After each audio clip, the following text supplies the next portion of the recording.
Saat ini salah satu menu yang dianggap cukup mewah dan mahal untuk disajikan pada restoran-restoran mewah adalah lobster.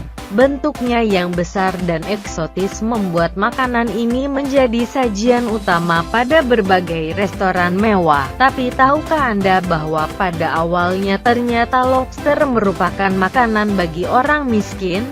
Dilansir dari Knowledge Notes, pada abad 17 dan 18 di Amerika Serikat, lobster sangat mudah dijumpai di berbagai pantai di sana.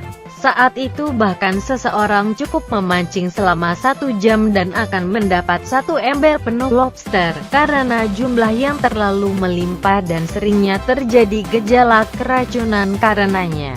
Maka saat itu orang menganggap lobster bukanlah makanan yang berharga. Pada masa itu lobster digunakan sebagai pakan untuk ternak dan hewan peliharaan.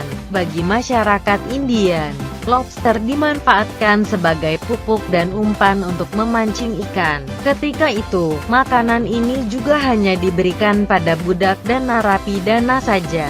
Penggunaan seperti ini yang membuat makanan ini dianggap sebagai hal yang tidak berharga. Selain itu, ketika itu juga orang belum menemukan cara memasak yang enak untuk lobster. Pada awal 1800-an terjadi perubahan pada nasib lobster. Mulai ditemukan cara memasak yang tepat dan hidangan ini mulai disajikan pertama kali di kereta api. Ketika itu lobster masih belum ditunjukkan secara utuh seperti saat ini.